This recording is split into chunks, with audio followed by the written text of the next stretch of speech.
I'd like to start with the collect today because it reads right into what I wanted to share. O God, who wonderfully created and yet more wonderfully restored the dignity of human nature, grant that we may share the divine life of him who humbled himself to share our humanity.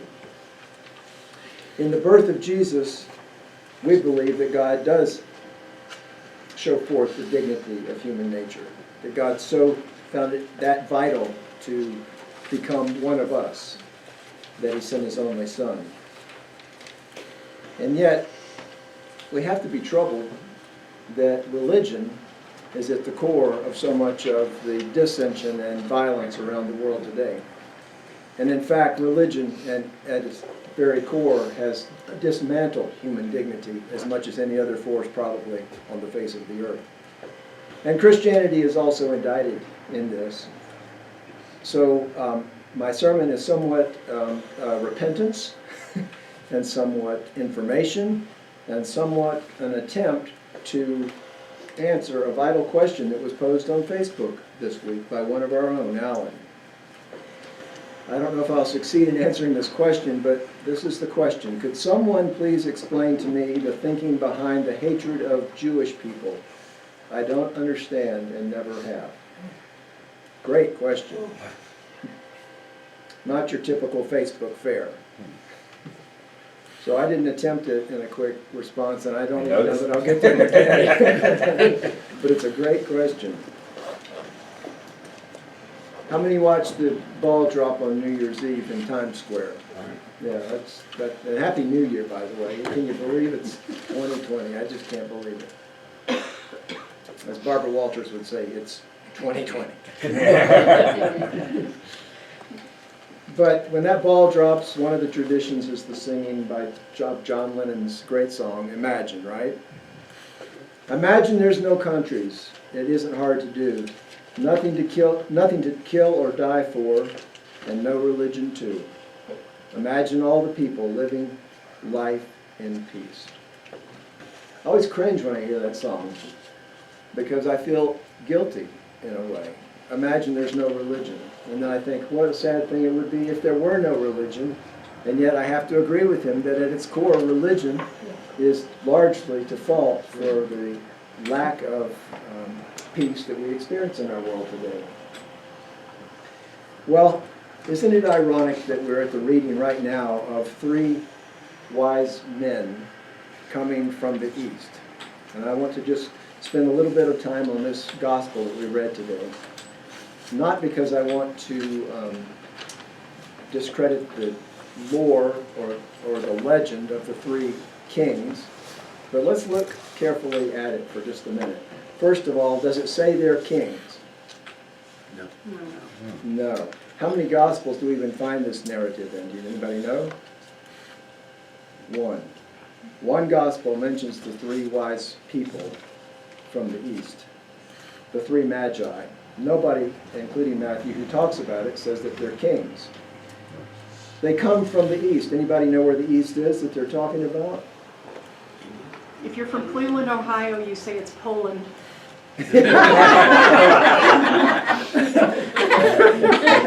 Well, okay. The Russians also lay claim to it. They do too, huh? Okay. Well, maybe it is. I don't know. Actually, nobody knows for sure. The research I've done says it's probably ancient Persia. Anybody know what ancient Persia is today? Iran. Exactly. Right. Isn't that something to think? The possibility that the 3 sages came from Iran to see the baby Jesus, a Jew, in Bethlehem. That's when it all started, Father? That staggers my mind. Yeah. So that should be a source of great humility to us as Christians, not a source of great boasting and pride. And yet, unfortunately, over the centuries, that very vignette has become a possibility of ego boasting among the Christian cult, so to speak. And sometimes we do act like a cult. 3 wise people came. Do we know their names? Once again, From Ohio. Balthazar, Casper, and Melchior. Excellent. Wow. A+ to Jan Stoll today. All about the three kings. We celebrated that feast day. Uh-huh. And where do you think those names came from? Not the Bible. Isn't it fascinating? We come up with all these things, and next week we're going to sing, probably, We Three Kings of Orient Are. It's likely, I don't know. I thought we were going to sing it today. We Three Kings of Orient Are. Well, actually, they weren't kings, and the Orient was probably Iran. So they come to see the baby Jesus. I just find it fascinating. I don't know, I've just been dwelling on that all week, that people would come from Iran to Bethlehem to see Jesus born. Of all times. Somewhere along the line, people began to hate the Jews. Alan, I don't know when it started, for sure. But it's endemic in history that there's it's almost a universal persecution of this one group of people. And it's not even an ethnic persecution, it's more of a religious persecution. We call it anti-Semitism, which is a race, but it's really anti-Judaism, which is a religion. The real furor is not towards people of Semitic background, it's towards Jews, people of a Jewish faith. Many races and ethnicities can become Jewish, right? So why do we hate Jews? And I'm not saying we do, but let's look at it carefully. And I'm going to say why I think I have to say we, because we don't even know that we have this in us. Just like we don't know that we have racism in us. I think it's jealousy, Father. You think it's jealousy? Yes. Tell me why. Because the Jews gather together and they share amongst themselves. The other people do not do that. So that the Jews become bankers and, strong. The other people are disorganized in that respect. And therefore they hate the Jews. So they have something that others don't have. That's my opinion. That is actually one of the reasons that Jewish scholars themselves cite, is that the world looks at them with some degree of jealousy because of success.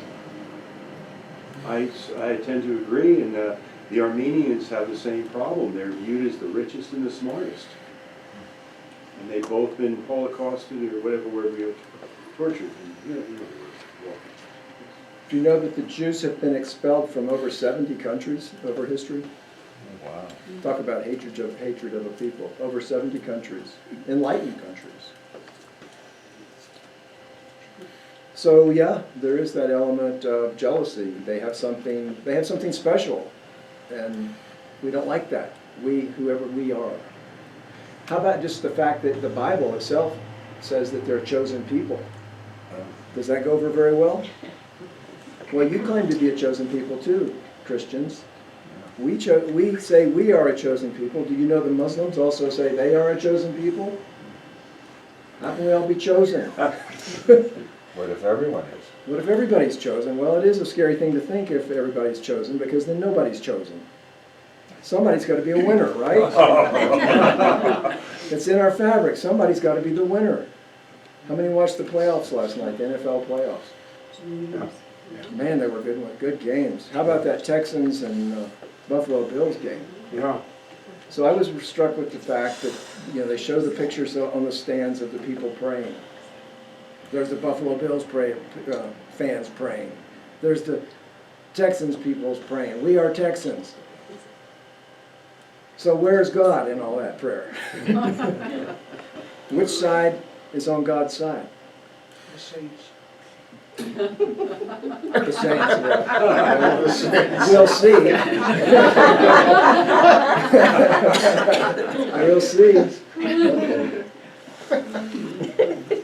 It's a scary thing to claim that God is on your side. And in fact, our own president on Friday in Miami to a group of evangelicals told them that God is on our side.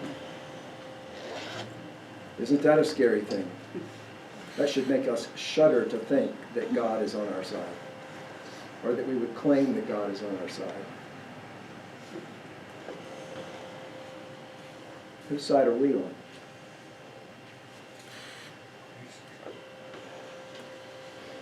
Well, another endemic reason why people hate Jews is really because of the Christians, and I hate to say this. The Gospels themselves have probably done more to cast blame and fear about Jews than any other body of work. And we have to be careful about that when we read these beautiful gospel stories that we love and that compel our devotion to Christ. That at the same time they're not polluting us with an undercurrent of anti-Judaism. The book of John, the Gospel of John itself, mentions the Jews as an analogous group, just a lumped together group, 61 times. Out of the 61 mentions, 31 times is negative. And we hear that beautiful gospel, and we love the Gospel of John. But all the time we're being saturated with an undercurrent of the possibility of an anti-Jewish sentiment. And in fact, after the resurrection, it says the disciples locked the doors and they were hiding. Why? Because of fear of the Jews. So we have to be so careful as Christians, particularly when we take our holy scriptures as the Word of God and we somehow begin to ingest them and the possibilities that they might actually impugn another people. I don't have easy answers for this. I'm just trying to take a stab at why there's this hatred. There's a saying that almost all Jewish holidays are boiled down to this. They hate us, they went to war with us, we won, we ate. They hated us, they went to war with us, we won, we ate. Isn't that interesting to think? Yeah, if we did revisit the major Jewish holidays, it does basically boil down to that. A victory against an enemy who oppressed, and the Jewish people came out victorious. So we have a huge responsibility as Christians to rightly handle the word of truth, that is the scriptures, and to rightly live in the light of that truth so that people can't say, we're exhibiting the very thing that we're condemning. It's so subtle. I grew up in a household of absolute loving people with great loving grandparents. You've heard me preach about them all. But I grew up in the South, and it wasn't uncommon at all for me to hear my loving grandparents talk about darkies, coloreds, and even an occasional N-word. That works its way into your psyche, doesn't it, as a child? I knew as a child there's something wrong about that, and yet it was there because that's just how they speak. They spoke. I grew up in a neighborhood where there was a house on the corner that was supposed to be a scary house because the people there were scary people. And it was the Crosby's house. And the reason they were scary is because they had a dirty garage. And they left their garage door open. And they had a mean dog named Bing. And Bing would terrorize the neighborhood. And nobody ever saw any of the Crosbys except for Billy, who was my age. So beware of the Crosbys, because they're scary people. Why did we hate the Crosbys? Somebody got it going. Yeah. I don't know. Why did we hate darkies and coloreds? I don't know. Somebody got it going. Unfortunately, we try to address it over time. But God was not on our side. I can sure guarantee that. God was not on our side. So how do we live in the face of that as Christians?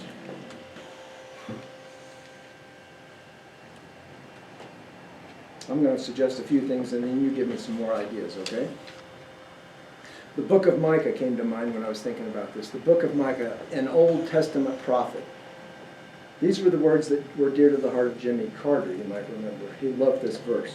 Micah 6, verse 8. He has shown you, O man, what is good, and what does the Lord require of you? But to do justly, to love mercy, and to walk humbly with your God.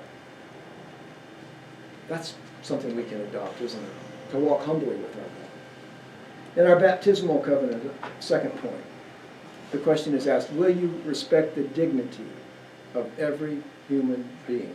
And we all say, of course, we will. With God's help. With God's help. Not because God is on our side, but we want to be on the side of God. And then another one that comes to my mind is the words of Jesus from the same gospel of the story of the three wise people. Which, before I forget this, when it said they left, did it say where they went? It said back to their own country. So again, darn it, wouldn't it have been nice if the writer had said what that country was? Anyway, Jesus says in the same Gospel of Matthew, when the man asked him, "Teacher, what commandment is the greatest in the law?" Jesus declared, "Love the Lord your God with all your heart and with all your soul and with all your mind. This is the first and greatest commandment." And what is added to it in the book of Luke?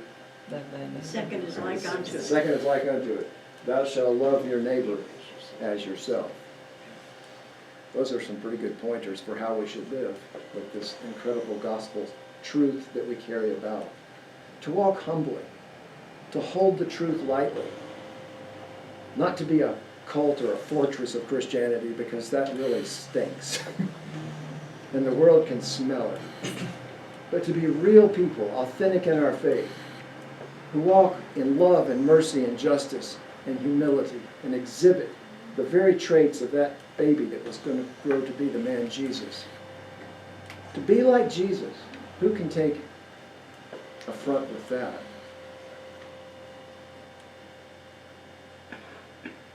So this morning I just want to bring this to light, and I want to thank you for asking the question, because it's bothered me all week. I thought, how do I share in this awful hatred of the Jews? And I have to confess that at some level even my faith promotes it. So God forgive us of that, and give us the ability to correct our ways and to do what we say we're going to do, which is to respect the dignity of every human being.